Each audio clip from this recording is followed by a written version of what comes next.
దేవునామానికి మహిమ కలుగును గాక.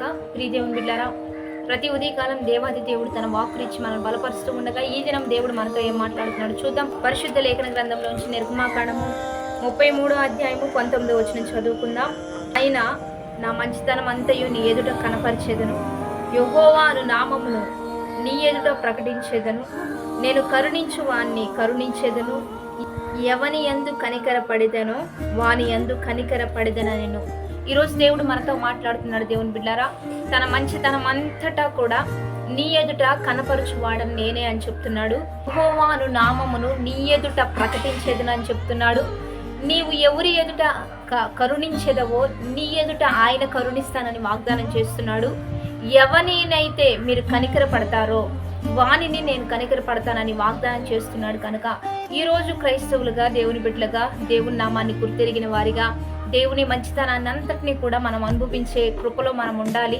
ఎందుకంటే దేవుడు మంచివాడు, కృప కలిగిన వాడు, ప్రేమామూర్తి, కనికరం కలిగిన వాడు, దయాదాక్షిణ్య పూర్ణుడు, నిత్యము కూడా మంచి లక్షణాలు కలిగి మన పట్ల ఆయన వ్యవహరించే వ్యక్తి. కాబట్టి అవ్వ ఆదాంకి దేవుడు మంచి కృపనిచ్చాడు. ఏదేని వనంలో వారిని ఉంచిపెట్టి చక్కగా సంతోషంగా ఇక్కడ మీరు మంచి ఫలాలను తింటూ మంచిగా జీవించమని ఇచ్చినప్పుడు ఆ కృపను వారు కోల్పోయారు, భయంకరంగా తోసివేయబడ్డారు.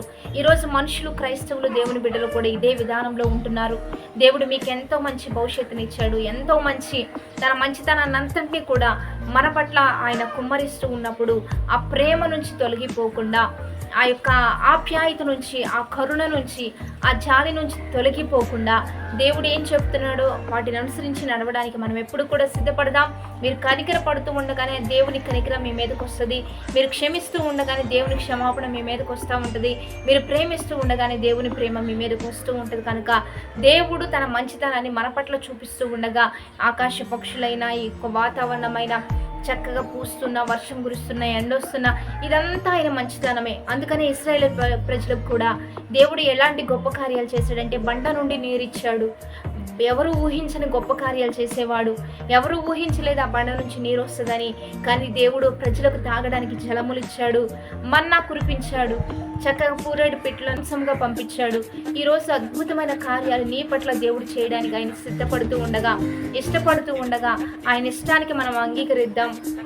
ఆయన ఏం ఉద్దేశించాడో ఆ ఉద్దేశాలన్నీ మన జీవితంలో పొందుకోవడానికి మనం ఎప్పుడు సిద్ధపాటులో ఉంటూ వాగ్దానాన్ని బట్టి ప్రార్థన చేద్దాం. పరిశుద్ధ, మహోన్నత, గొప్ప దేవ, ఈ దినము మీరు ఇచ్చిన మాకు బలమైన వాక్ వచ్చిన బట్టి నీకు మహిమ. మీ మంచితనం అంతా మా పట్ల కుమ్మరించిన విధముకై నీకే మహిమ. నీ ప్రేమలో, నీ కృపలో, నీవిచ్చిన ఆ యొక్క ధన్యతలో మేము జీవించినట్లుగా సహాయం చేస్తూ మీరే మాకు తోడయండి, నడిపిస్తూ మీ అద్భుతమైన ఘనమైన కార్యాలు జరిగించే గొప్ప పాత్రలుగా మమ్మల్ని లేవనెత్తమని ఈ ఉదయకాలంలో బర్త్డేస్, మ్యారేజ్ జరుపుకున్న వారికి దీవెనలు, శుభములు ప్రకటిస్తూ మీ ఘనమైన నామానికి మహిమ తెచ్చుకోమని ప్రభువైన యేసుక్రీస్తు నామం పేరిట అడిగి వేడుకొని ప్రార్థిస్తూ ఉన్నాము గొప్ప తండ్రి. Amen. Have a blessed day.